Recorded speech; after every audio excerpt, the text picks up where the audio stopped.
Olá pessoal, vamos começar com o assunto de soluções. Em relação às suspensões, a gente tem aí grandes aglomerados de átomos, íons ou moléculas. São esses grandes aglomerados que a gente consegue enxergar. Tamanho médio a gente já falou, visibilidade das partículas, a gente tem as partículas não são visíveis, né, com nenhum aparelho. É um sistema totalmente homogêneo, as soluções verdadeiras. Nas soluções coloidais, as partículas são visíveis ao ultramicroscópico, mostrando ser um sistema heterogêneo. E as suspensões, as partículas são visíveis ao microscópio comum, ou até mesmo a olho nu. Então, as soluções são misturas homogêneas de duas ou mais substâncias, como açúcar e água, onde o açúcar vai ser o soluto, ele é o componente em menor quantidade, e o solvente, que é o componente predominante, vai ser o dispersante, que é a água. Temos três tipos de soluções: as soluções sólidas, líquidas e gasosas. As sólidas, por exemplo, a gente tem as ligas metálicas, né, formadas para formar os metais que a gente conhece, como o aço, o ouro, o cobre, o zinco. Ali a gente tem uma mistura de metais.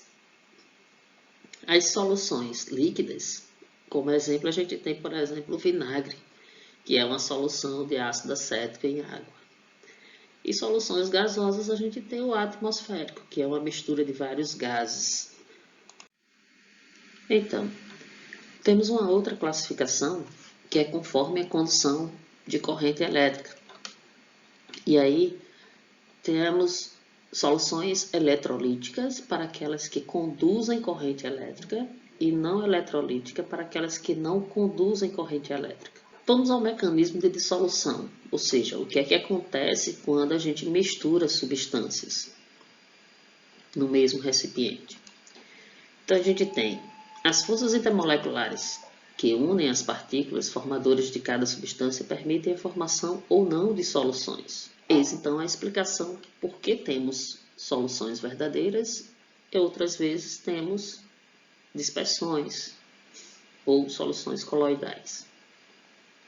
Então, na água pura existem moléculas H2O que são polares. Então a gente observa aqui a molécula de água, verifica que justamente nessa região onde se encontra o oxigênio, nós temos o polo negativo, ou seja, onde tem a maior concentração de elétrons.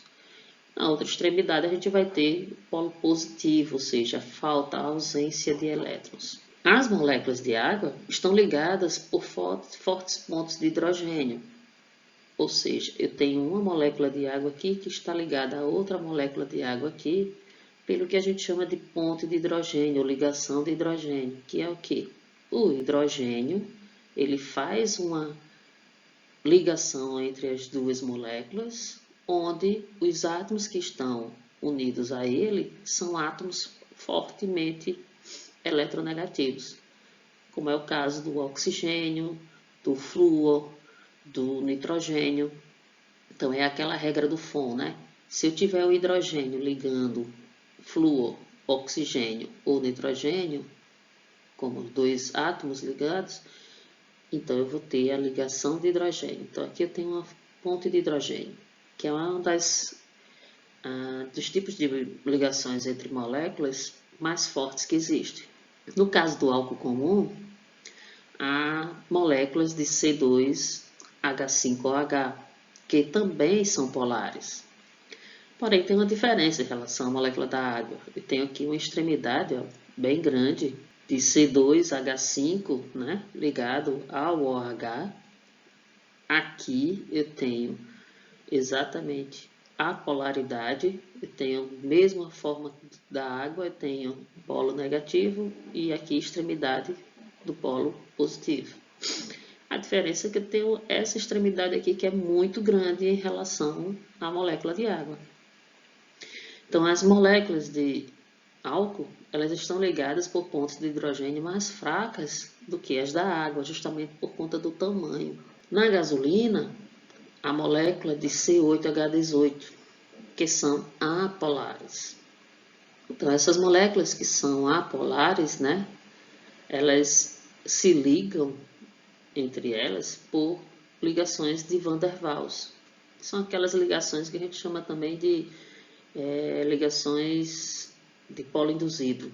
Eu não tenho polos, porém a aproximação de uma molécula apolar de outra faz com que haja uma migração de elétrons de uma ponta para outra. E aí eu induzo a formação de polos. Esse é o tipo de ligação mais fraca que tem entre as moléculas, os tipos de moléculas. Fora a ponte de hidrogênio e a força de Van der Waals, a gente tem as dipolo-dipolo. Então, vamos entender um pouco o que é que ocorre, né?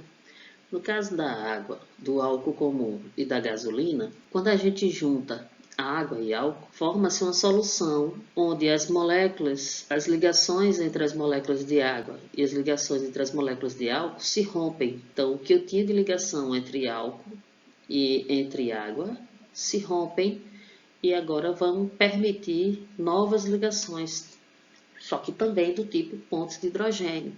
Porém, agora entre a molécula de água e de álcool. As moléculas de água e de álcool ficam ligadas por pontos de hidrogênio, que são fortemente, e aí por isso a gente tem uma mistura homogênea, ou seja, uma solução verdadeira.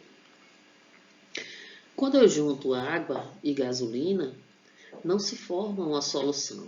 As moléculas de água não encontram pontos de polaridade nas moléculas de gasolina, onde possam se unir, consequentemente, as moléculas de água continuam reunidas entre si e separadas das de gasolina. Então, a gente vê aqui, ó, não há afinidade entre as moléculas de gasolina e as moléculas de água.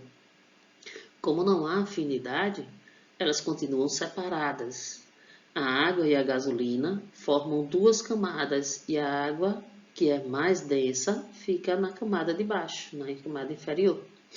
Então, a gente tem aqui justamente a gasolina e a água, que não se misturam, por isso, então, formam uma mistura heterogênea. Então, na água e no álcool, estão ligadas por pontos de hidrogênio, por serem polares.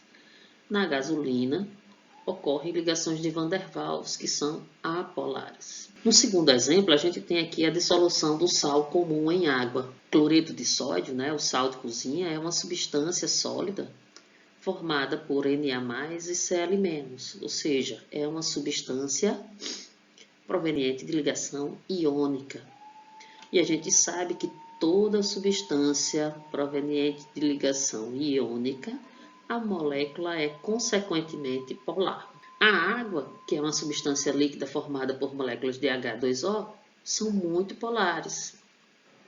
Ou seja, eu tenho uma substância polar que vai se juntar a uma outra substância que é muito polar.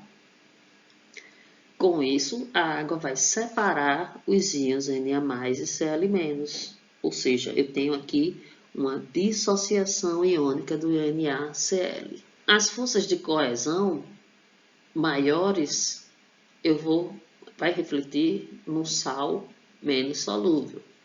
As forças de dissolução e solvatação maiores vai reduzir a um sal mais solúvel. É o caso do NaCl.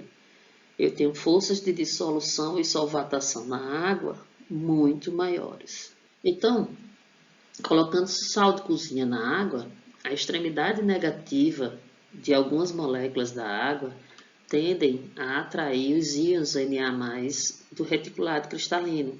E a extremidade positiva de outras moléculas de água tendem a atrair os íons cloro, né, que é negativo do reticulado. Desse modo, né, a água vai fazendo o reticulado cristalino do NaCl e os íons Na+ e Cl- entram em solução, cada um deles envolvido por várias moléculas de água. Esse fenômeno é denominado solvatação dos íons. Então, esse é o processo de solvatação dos íons pela água. Então, nesse terceiro exemplo, o que a gente tem eu tenho a água, que a gente já viu que é uma molécula polar, né? Tem o polo negativo aqui ao redor do oxigênio, o polo positivo ao redor dos hidrogênios. E tenho o HCl, cloreto de hidrogênio, que é positivo onde tem o hidrogênio e negativo onde tem o cloro, ou seja, é uma molécula também polar. Então, no exemplo da dissolução do NaCl, a água apenas separa os íons Na+, e Cl- já existentes. Esse fenômeno é chamado de dissociação iônica do NaCl. No exemplo aqui da dissolução do HCl, a água reage quimicamente com o HCl, provocando a formação dos íons, né? H3O+, e Cl-. Esse fenômeno recebe o nome de ionização do HCl. Então é simples. A gente observa aqui, ó, quando eu tenho moléculas que são iônicas, eu vou ter uma dissociação iônica. Ou seja, eu vou ter uma dissociar é separar, eu vou ter uma separação iônica. Vou ter uma separação daquilo que já é formado por íons. Quando a molécula é covalente, a ligação é covalente, eu vou ter uma ionização, eu vou produzir a formação de íons naquela molécula. Ou seja, sais e bases, por serem compostos iônicos, eles sofrem dissociação quando em solução ou fundidos. Já os ácidos, por serem compostos moleculares, sofrem ionização quando em solução. Por hoje é só. Até a próxima, gente.